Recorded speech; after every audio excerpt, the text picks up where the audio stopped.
Hello, everybody, and welcome to episode 70 of Therapy Thoughts with Lindsay. And now we are officially at that year mark since we have been doing this remotely. And Randy Cash, I feel like we have figured out a way to make it happen.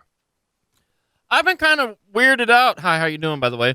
That we haven't seen each other in a year. Is that for real? I mean, seriously, I have not physically been in your presence in a year. If that's what you're telling me, Has for real. Yeah, I know that I think carries the over from last week. I don't mean to interrupt you, but that's been like on my mind all week. Honestly, I've been thinking about that nonstop. I have not seen Lindsay in a year. it's kind of weird. It's like it's crazy to think that. Yeah, because I was looking back at my calendar of when we recorded, and I believe I last came to your actual recording studio on like March 13th of last year, and then have not seen you since then. So I know it's kind of crazy.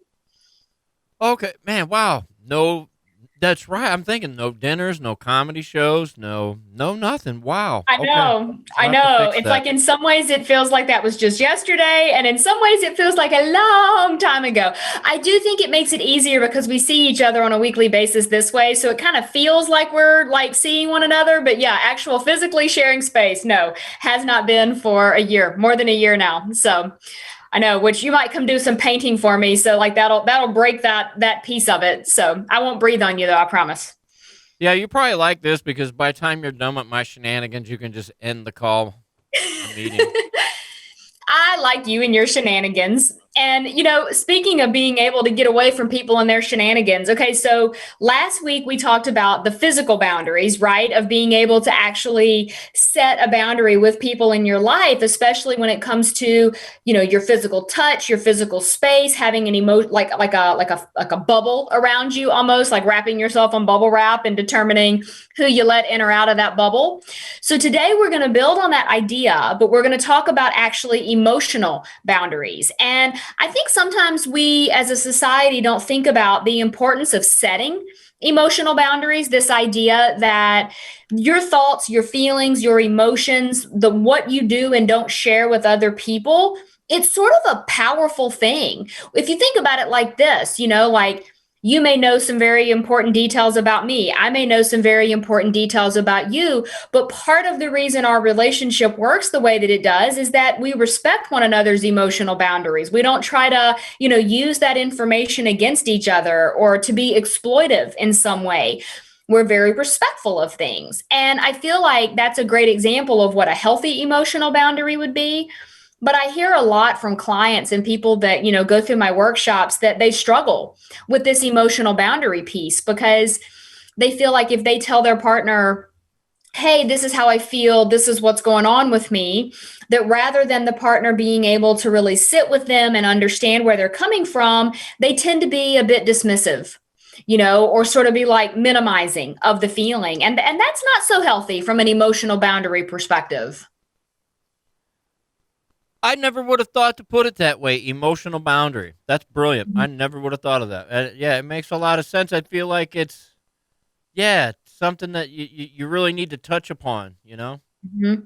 Yeah, it's like I wish I could take credit for the concept of boundaries. This is really more me retelling of information, but just the way that I look at it is sometimes my own perspective. And I think, yeah, the emotional aspect of, how you share your information and your truth with other people. So when we start talking about the emotional boundaries, we are tapping into the concept of vulnerability because as people, we don't just let everyone in, both physically and emotionally. And sometimes we're a lot quicker to let people in physically than we would be emotionally. Now, I want to be clear though, right? With emotional boundaries, there is such a thing as oversharing. Like I'm sure everyone has had the experience where you're in a group of people and then someone just starts sharing way too much information. Like they go way too far past that line of acceptability. Do you know what I mean? Absolutely, especially when they start to overshare things about other people, you That know. too. Yeah, it's like, not only is it about what I will or won't share with you, but it's also what am I okay hearing you share with me? And I don't always want to know everybody else's dirty laundry. I don't want to be gossipy. I don't want people to gossip to me about other people. I want to be really respectful that if you're not in the room, I'm not going to talk badly about you. And I'm also not going to allow other people to talk badly about you. But not everyone abides by that same kind of rule, right? That's where the whole concept of gossip comes from. And so part of the emotional boundaries is figuring out how to set it. If you are in that group of people where now all of a sudden, they're sharing information about someone that's not there to defend themselves or to stand up for themselves. It's like, what do you do? How do you handle that? Yeah, it's a lot more today acceptable and easier to do those kinds of things. When my old crusty self was very young, that whole mob mentality uh really kept you from being able to step in and kind of say set things straight. So I'm glad for Yeah, that. I think there's been a movement towards this kind of like anti-bullying movement and trying to, let people kind of stand on their own and, support them where they are. And I think a lot of it comes down to that empathy thing that we've talked about a lot, that if you're able to meet someone and recognize where they're coming from their own perspective, it makes it a lot easier to respect their emotional boundaries. Because just because your emotional boundary may not look like theirs doesn't mean theirs is wrong. And I think this is also true even just in the relationship aspect of things, that if, your partner says something is an emotional boundary for them, you may not have that same emotional boundary with your own self, but that doesn't mean you should like browbeat them into, you know, coming over to your side of things. It's like you've got to find that balance of respect and empathy and understanding that not everyone has the same comfort level with sharing. I think people, like they learn boundaries, I guess, growing up and how to establish them, I guess, from their parental units and friends and this and that. Maybe you get like set in your ways of how you establish your boundaries and you don't really you're not opening yourself to other ideas and having empathy for other people's boundaries. Hmm. Yeah, there's that whole like, looking out for myself and no one else kind of mentality. And I do think there's a healthy level of selfishness that shows up when we talk about boundaries, that it's okay to assert your boundaries and to stay firm in them, but it's not okay to barrel over someone else and claiming, well, that's my boundary. I get to do what I want. And it's like, well, yeah, to a point, but not at the same time, because if you setting that boundary really infringes upon someone else's rights or beliefs or emotions or whatever it may be, I would argue that that may not be the healthiest of boundaries. Or maybe that's just not someone you should interact with on a regular basis because y'all are not seeing things from the same perspective. Yeah, boundary, I think, is something you establish to keep yourself feeling safe and comfortable, basically. Yeah, absolutely. It's like, what will I and won't I allow in my life? And, there's also something to be said for, a very common thing that will happen in relationship communication is that, let's say one person says, I feel X, Y, and Z. And rather than the other person meeting them and saying, oh, wow, that sounds really tough. That sounds like you're having a bad day. What can I do to help? There's a dismissiveness. It's like, oh, it's not that big of a deal. Get over it. Just deal with it.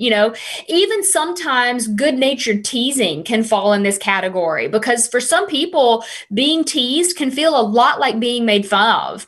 And when we go back to those ideas of the four agreements, that one about not taking things personally is a really important one to remember.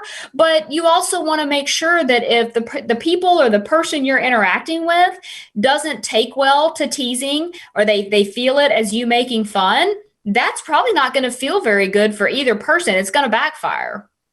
I think that kind of behavior is like a way to avoid it being dismissive and the teasing because we don't really, a lot of us know how to address that and talk about them with another person. Hmm. Yeah, I think sometimes when it comes to really emotionally deep things, we tend to joke about it or find ways to deflect a bit, maybe with humor, maybe with some teasing, things of that nature.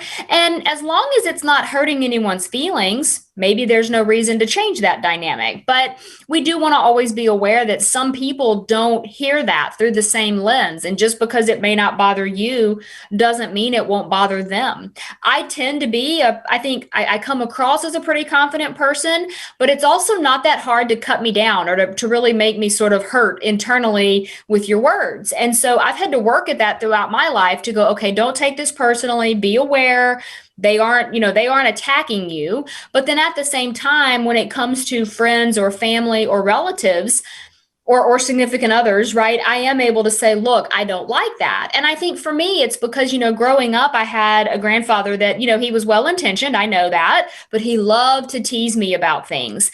And I never interpreted it as teasing. I interpreted it as really hurtful. And I'll share this about myself. I remember I was probably in like the 7th or 8th grade and they were teasing me and I had enough of it. And I walked inside and I slammed the front door and I actually cracked the drywall above the front door because I was just so mad because I didn't feel like they were listening to me when I was trying to set a boundary. So I think some of that is, again, they weren't intending that to hurt me. They weren't trying to be malicious. I know that, but I was taking it so negatively that I was almost creating a bigger situation than was healthy for anybody. And I think in that moment, there was something that really changed. Because after that, I think they really heard me when I said, I don't like that. It doesn't feel good to me. I don't enjoy it, and they'd be like, oh, we wouldn't tease you if we didn't love you. Okay, well, find a different way to love me because I don't like that. That doesn't make me feel loved. That makes me feel really treated badly. Yeah, that's what I was just thinking.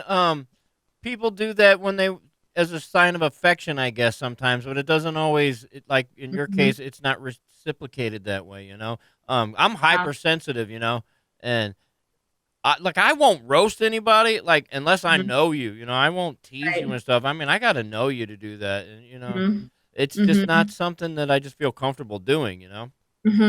Like I can be kind of smartassy and kind of playful and maybe poke a little bit, but I'm not going to sit there and repetitively tease you just because I don't want to make you feel that way, And this is not to, like I said, to beat anybody up or make anybody feel bad. This is really just more about trying to bring awareness to the concept of emotional boundaries. And I think to some extent, we all have a concept of gossip. We have a concept of bullying. We have a concept of oversharing, and we have a concept of teasing. So those are the shared things that we're trying to tie together to say, hey, why don't we make an agreement that when we're going to be interpersonally connected to others, let's check in with what those emotional boundaries are, because setting them and sticking to them is actually going to allow the relationship to be deeper and more meaningful and just a lot better overall than if we just barrel past it and don't ever take the time to check in. Yeah, if you're just, I guess over the course of getting to know people, I guess in your relationship from the very beginning and longer on that it goes, it's through your sharing and your conversations and things, you're sort of subconsciously establishing boundaries, but it's not always enough. Sometimes you really got to say, look, dude, this is how I feel, and I really cannot feel comfortable with, you treating me this way or you saying this or whatever the case may be. Right. Absolutely. Yeah. And, I realize even in a relatively quick podcast, we're not going to cover all of the details about, how to handle all of these boundaries. But I do hope this gives a bit of a framework and kind of a deeper dive into the different types.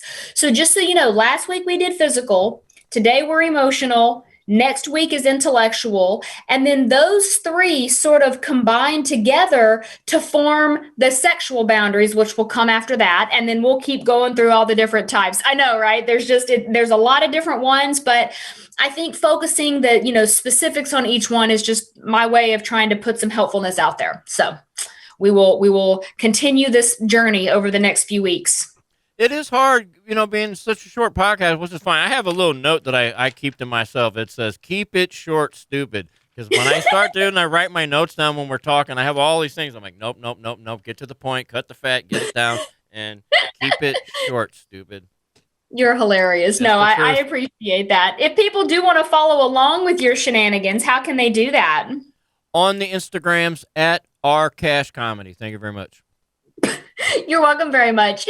If you do want to follow along with what I've got going on, go to lindsaywalden.com. That's going to give you all the information, be it past past blog post, past podcast episodes, as well as links to download my free relationship communication guide and information about how to work with me one-on-one, as well as my workshops. If you want to follow me on Facebook, go to Facebook. If you want to follow me on social media, I can't get my words right today. You're welcome.